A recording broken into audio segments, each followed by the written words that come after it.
Kunning muhim va dolzarb yangiliklari bilan dunyo yangiliklari o'z ishini boshladi.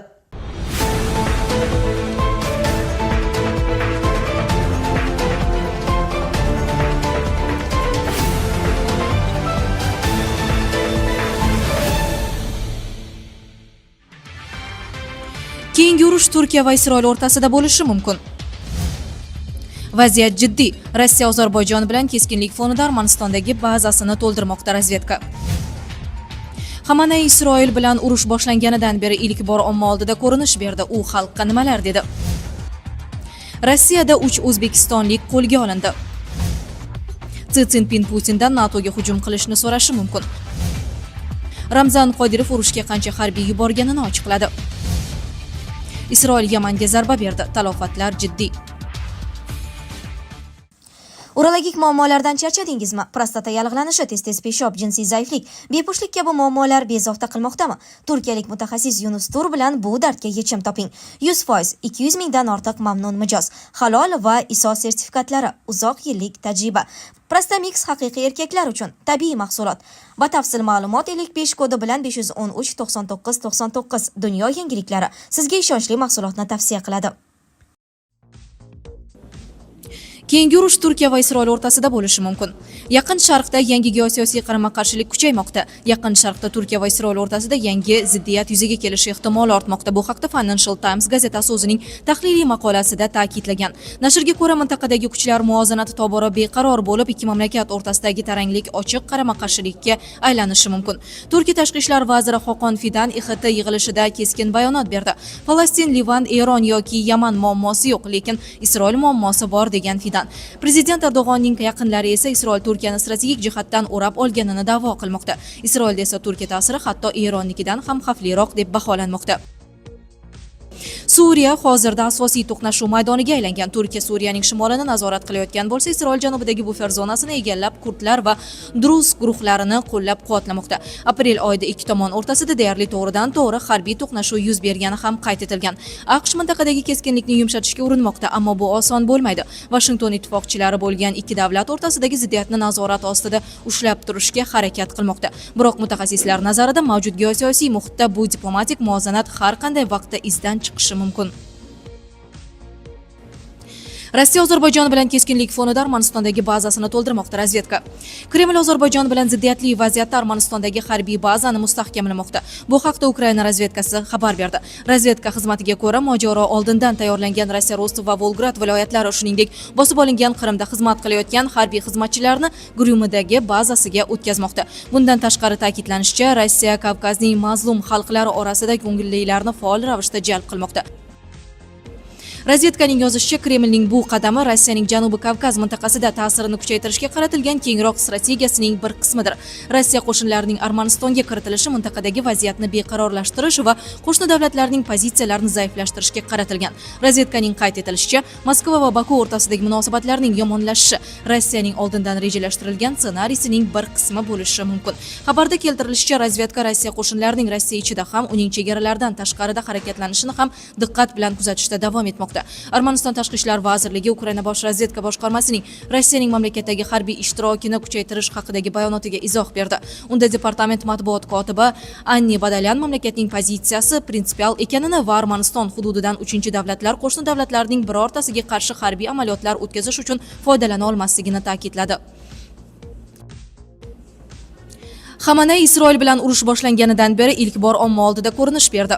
Eron oliy rahnamosi Oyatulloh Ali Xamenei Tehronda Shia musulmonlari taqvimidagi eng muhim kun Ashura bayramiga bag'ishlangan diniy tadbirda ishtirok etdi.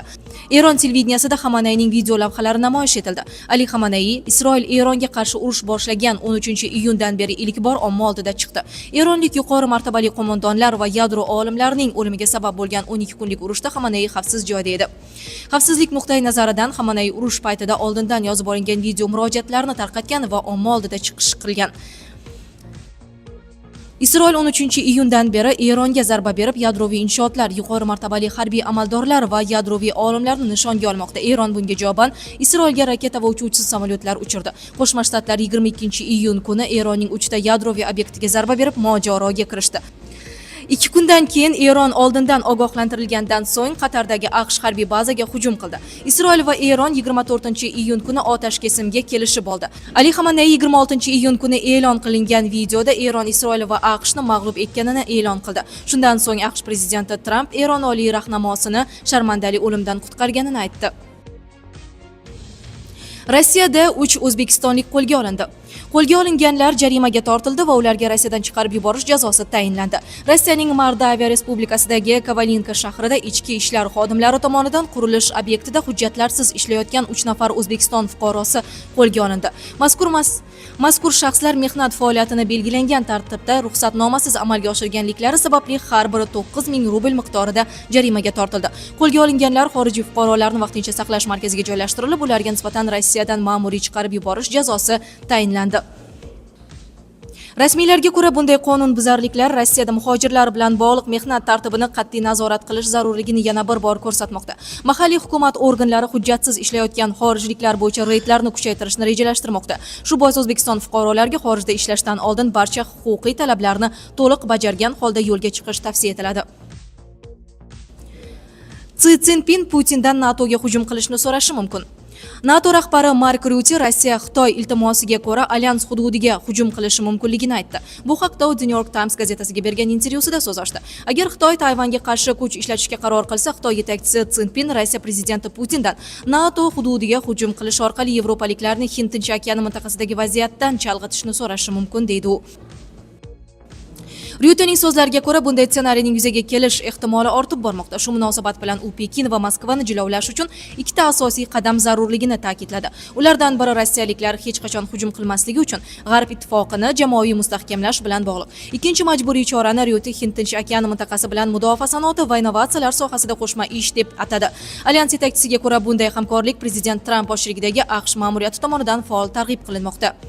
Biz juda katta geosiyosiy muammoga duch kelyapmiz va bu birinchi navbatda yaqin tarixda tengi bo'lmagan tezlikda tiklanayotgan Rossiya. Hozir ular 3 oy ichida barcha NATO a'zolari 1 yilda ishlab chiqaradigan o'q-dorilarni 3 barobar ko'p ishlab chiqarmoqda, deya ta'kidladi alyans rahbari. Pekin Tayvanni o'zining bo'lg'usi viloyati deb biladi va agar kerak bo'lsa, orol ustidan nazoratni tiklash uchun kuch ishlatishga tayyorligini bildiradi. Orol atrofida yuzaga kelishi mumkin bo'lgan har qanday harbiy mojaro bir necha mintaqaviy koalitsiyalarning a'zosi bo'lgan va AQSh qonunlariga ko'ra Tayvanga har qanday tahdidni alohida og'irlik muammosi deb hisoblaydigan Qo'shma Shtatlar bilan bog'liq bo'lishi mumkin. Ramzan Qodirov urushga qancha harbiy yuborganini ochiqladi. Chechenistondan Ukrainadagi urushda ishtirok etish uchun 60.344 nafar jangchi yuborilgan. Bu haqda respublika rahbari Ramzan Qodirov ma'lum qildi. Urushga yuborilganlarning 22.064 nafari ko'ngillilardir. Ayni paytda jangovar harakat zonasida 13.000 jangchi bor.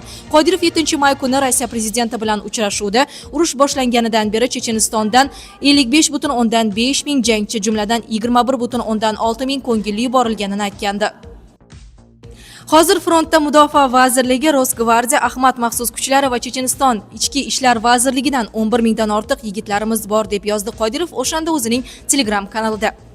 Yanvar oyida Ramzan Qodirov urushga Xitoyning 5 ta zirhli Changjang pikaplari yuborgandi. U avvalroq Rossiya bo'linmalariga transport, dron va harbiy anjomlar jo'natganini aytgandi. 2024-yil oktyabr oyida esa Qodirov Rossiya uchun xalq fronti harakatida harbiy operatsiya ehtiyojlari uchun 100 ta jihod mashinasi bergan. Bundan tashqari Checheniston rahbari urushga 78 ta UAZ Patriot, UAZ 452 va Niva avtomobillari yuborilishini ma'lum qilgandi.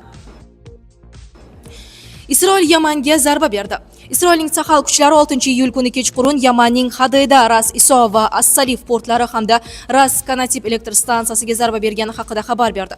Hujumlarda harbiy razvedka va Isroil dengiz floti hujumlaridan ma'lumotlardan foydalanilgani ma'lum qilindi. Ro'yxatda keltirilgan portlar husiylar tomonidan Isroil davlati va uning ittifoqchilariga qarshi terrorchilik amaliyotlarini o'tkazishda foydalaniladigan qurol-yarog'larni tashishda foydalaniladi, deyiladi Sahal xabarida. Ularning qo'shimcha qilishicha, Ras Isa portida 2023-yil noyabrida husiylar tomonidan qo'lga olingan Galaxy Leader yuk kemasi yo'q qilingan. Isroil armiyasining ma'lumotlariga ko'ra, Yaman husiylari keyingi faoliyat uchun boshqa kemalar harakatlarini kuzatish maqsadida unga radar o'rnatgan. Ras Kanatib elektr stansiyasiga kelsak, u husiylar rejimining harbiy amaliyotlari uchun muhim elektr manbai bo'lib xizmat qilgan, deyiladi Sahal postida. Ayni paytda husiylar Yaman havo kuchlari Isroilning tajovuzkorligiga qarshi turishni bildirdi. Shuningdek, ular Tel Avivdagi Ben Gurion xalqaro aeroportiga gipertovushli ballistik raketa bilan muvaffaqiyatli zarba bergani haqida xabar berdi. Sizlarga yetkazmoqchi bo'lganlarimiz shulardan iborat edi. Dunyo yangiliklaridan uzoqlashmang.